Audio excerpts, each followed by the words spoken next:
already doing deals like they bro.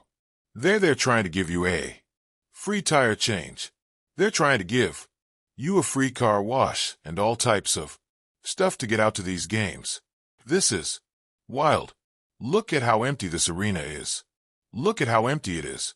The cheapest ticket, $6. The WNBA finals were supposed to be a showcase of everything women's basketball could be. High drama, elite talent, sold-out arenas, and a crescendo to a historic season. Instead, it became a quiet, uncomfortable reminder that without Caitlin Clark, there is no pulse. When A'ja Wilson and Dana Bonner walked into half-empty arenas with tickets selling starting from $6, the realization hit harder than any playoff screen. This wasn't a championship celebration. It was a reminder that without Caitlin Clark, there's no WNBA. I believe y'all don't care. I think y'all care about the drama around it. I do believe that, but I don't think you care about the events itself. And judging by ticket prices, neither does anybody else. What should have been the league's most glamorous moment quickly turned awkward. The camera crews couldn't hide the glaring patches of empty red seats, the echoing dribble of the ball bouncing through silence, and the uneasy faces of players who suddenly understood that the crowd, the noise, the energy, the momentum had disappeared with Clark and the Fevers' exit. WNBA is in a panic right now. The WNBA higher-ups are panicking. They don't know what's going to happen. I already let y'all know. I showed y'all the numbers that they was concerned about the playoff ratings and what they will be for the networks. They're concerned about it already. No Caitlin Clark here to carry everybody. They don't know how these numbers are going to look. Tickets are already there. Already doing Black Friday sales for playoff tickets. There are teams already doing Black Friday sales for A'ja Wilson and Dana Bonner. It was humiliating. These were supposed to be the self-proclaimed queens of the WNBA, carrying the banner for women's sports. But instead of roaring crowds, they were greeted by polite golf claps and yawning sections of unsold seats. The frustration was visible. During warm-ups, cameras caught A'ja shaking her head, muttering under her breath, "This is the finals." It wasn't arrogance, it was disbelief. Why do you think the finals is a disaster? Let us know down in the comments below. With Dana Bonner, Alyssa Thomas, and the Mercury in the finals against A'ja Wilson and the AC Aces, will you be locked in watching this series?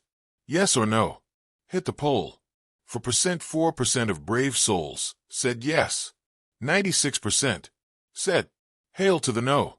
Meanwhile, Bonner tried to keep her game face, but post-game interviews told the story. You work your whole life for this, she said, her voice tight. You want to feel the energy, the love, the fans, but look around. She wasn't wrong. Even with championship banners hanging overhead, the arena felt hollow. The WNBA's biggest night had the vibe of a preseason scrimmage. If ever there was proof that the Caitlin Clark fans/Fever fans are now the overwhelming majority of the fandom. Look at ticket prices for finals games. On paper, this finals matchup had everything.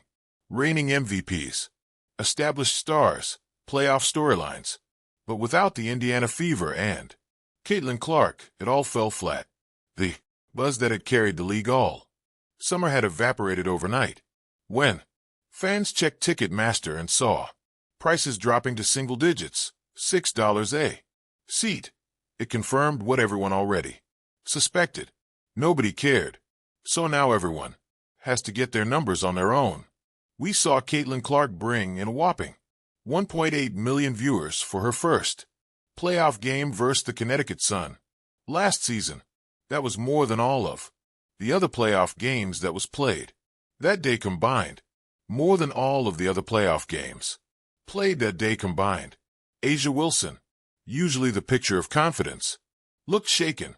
For years, she's been the face of the WNBA establishment, praised by media and marketed as the league's gold standard. But the harsh truth was unavoidable. Clark's departure from the playoffs exposed just how much of the league's newfound popularity revolved around her. Wilson's finals felt more like a reality check than a reward. Social media roasted the league within minutes. $6? That's not a finals ticket. That's a parking fee, one fan wrote. Another posted a video of the near-empty arena with the caption, "You chased away the star who filled every seat. Now enjoy the echo." It went viral in hours, picking up more views than the official WNBA Finals highlight reel. Last year, the cheapest ticket available to see the Indiana Fever at the Connecticut Sun in the first round of the 2024 WNBA playoffs, $133. Let's just say, it's not near that expensive this year. It's not. So right there, Indiana Fever just had Caitlin Clark cut a WWE promo. Inside the locker rooms, frustration turned to anger. Wilson and Bonner weren't just upset about attendance. They felt betrayed. The league had promised them growth, exposure, bigger crowds. But those crowds didn't come for them. They came for Caitlin Clark. She was the draw, the storyline, the phenomenon. Without her, the air went out of the balloon. It's like nobody's watching, Wilson admitted after game one, visibly deflated. And she was right. Ratings dropped nearly 50% from the semifinals that featured Clark and the Fever, clips that used to dominate social media barely made the trending page. ESPN segments that once dissected every Clark assist were suddenly replaced by reruns of off-season NFL debates. The spotlight had moved and the finals were stuck in the dark. Guys, if the Fever and Caitlin Clark was playing in a finals game, let's say, against the Mercury with all that drama around there, would there be a single ticket less than $300? Honestly, a single ticket less than $300? I don't think so. I think you'd have courtside seats go for $5,000. If Caitlin Clark was playing, if she was in these finals along with the Fever. Joanna Bonner's post-game comments hit even harder. It's disrespectful, she snapped. We play hard. We deserve packed arenas. The quote spread like wildfire. But while some sympathized, others called it karma. You mocked the player who brought the fans. One viral reply read, and now you're wondering where everyone went. The internet didn't pull punches, and neither did the fans.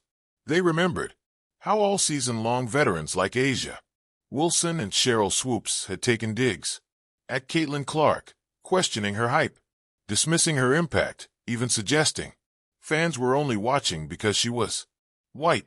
Now, as Wilson and Bonner looked out over rows of empty seats, those same fans saw poetic justice. The players who spent months downplaying Clark's influence were learning firsthand what the league looked like without her. But I don't think all of us were expecting the entire viewership of the entire WNBA to be down. And this tweet from Christine Brennan really stuck out to me. She said, one player gets injured, and more than half the TV audience for the entire league disappears. Has any other athlete ever had that kind of impact on a sport? Golf without Tiger definitely dropped precipitously on occasion, but not like this. This news is alarming for the league. And it's alarming for the league because this is